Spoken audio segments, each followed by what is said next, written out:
Semua teroris yang ditangkap oleh Densus 88 bertatap muka dengan saya, dan saya adalah orang pertama yang membuka kepala mereka mengapa mereka menjadi teroris dan mengapa ajaran apa yang dipegang oleh teroris itu.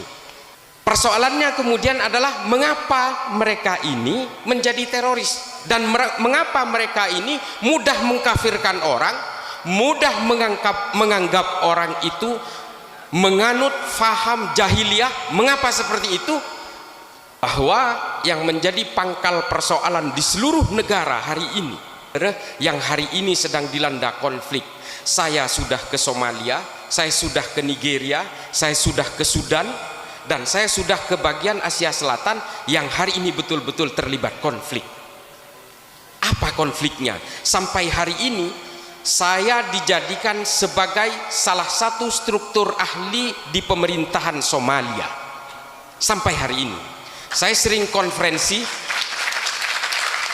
saya sering melakukan konferensi dengan pemerintahan Somalia, dengan Kementerian Agama, Kementerian Sosial, dan presidennya.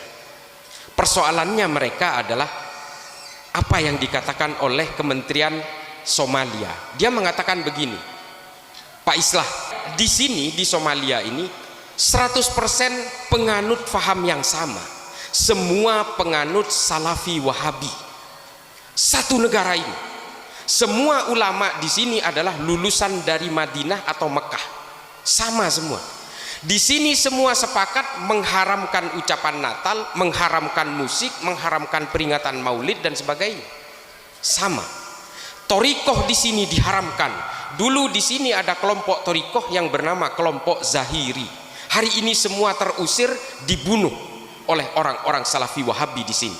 Persoalannya adalah hari ini negara ini betul-betul sedang berperang satu sama lain karena mereka terlibat ingin menguasai negara ini, padahal fahamnya sama.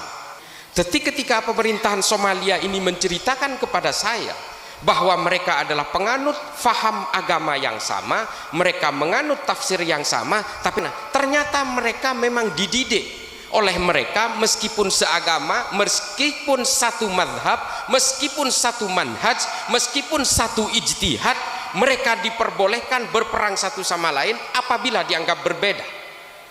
Dan saya kemudian ke Nigeria bertemu dengan korban-korban Boko Haram.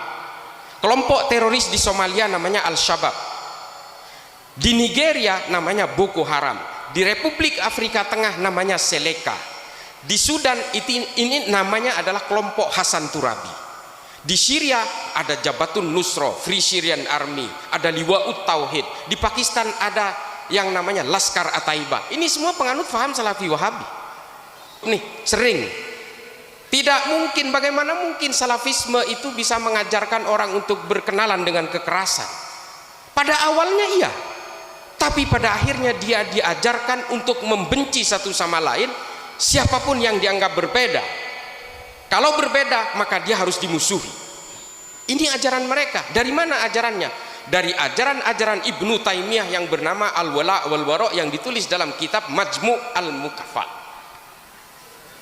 Diajarkan di dalam kitab-kitab politiknya Ibnu Taimiyah juga ditulis Ta'liq As-Siyasatus Syariah. Ulailah dari mencakapi nikah ajaran-ajaran mereka. Pada akhirnya ketika mereka itu dikenalkan dengan ajaran-ajaran agama versi mereka, lalu mereka kemudian diajarkan untuk memusuhi siapapun yang berbeda. Lalu kemudian diakselerasi oleh gerakan-gerakan Wahabisme di Arab Saudi oleh Muhammad bin Abdul Wahab, dan diakselerasi diperkuat oleh ajaran-ajaran Syekh Utsaimin, Albani, Abdullah bin Bas. Ini semua mengakselerasi karena Arab Saudi ingin dimerdekakan.